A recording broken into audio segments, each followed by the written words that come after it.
13 schools in the Indian state of Karnataka's capital city, Bengaluru, have received bomb threats via email.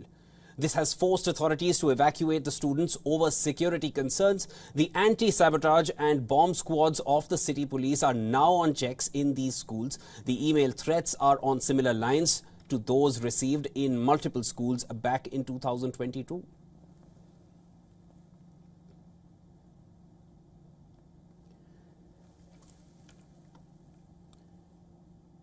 Now, these are bomb threats which have been received in Bangalore. There are 13 schools which have received these bomb threats via email. Students have been evacuated over security concerns. The anti-sabotage and bomb squads of the city police are now on checks in these schools. The email threats are on similar lines to those received in multiple schools back in 2022. And we are looking into the matter here. We will be also joined. We're now being joined by our correspondent Siddharth MP, who, I'd like to discuss with Siddharth. Siddharth, what more can you tell us about this? This is definitely, it's extremely shocking for schools to be getting these kind of threats, and the students have been evacuated.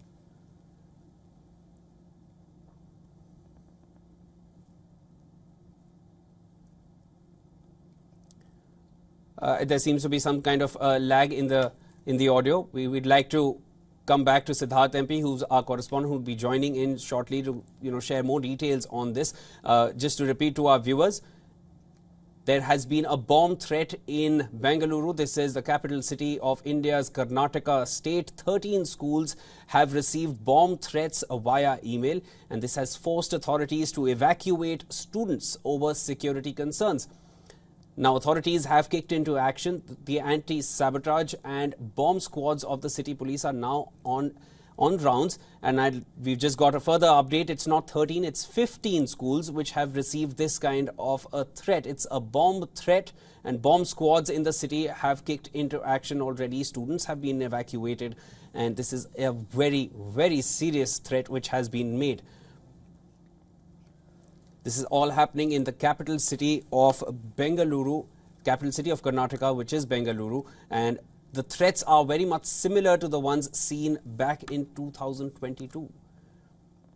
We are tracking the story very closely right here. On your screens, you can see visuals of parents who are, of course, concerned about their wards out there of their children. And all right, we are now reconnected with our reporter, with our correspondent Siddharth MP, who's joining us.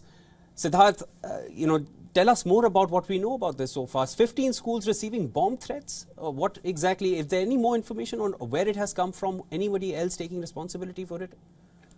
So, Shivan, basically all we know at this point in time is that this is extremely a cruel and a mindless act by whoever has committed it. Because, as far as the police goes, as far as the authorities go, they've said that, checks are underway, bomb disposal squads, anti-sabotage squads are at the scene, are at the multiple schools and are conducting checks. And, on their part, the schools also notify their parents and so on. But this is something that actually, causes mass panic because, at least when you look at 13 to 15 schools, you're at least looking at a couple of thousand students, 4,000, 5,000 students. So imagine the pain of evacuating so many students, bringing them to a safe area, notifying so many parents, most of whom are heading for work or already are at work. So on a working day, doing this kind of an act is extremely mindless and cruel because the kind of panic it can spread, there would be grandparents, guardians of the children, parents, all of them would be, indulged in their routine activities of the day. And at that point in time, they get to know that their wards are in danger and there's perhaps a bomb threat in their school. So this is an act of spreading mass panic, and of course action has to be taken.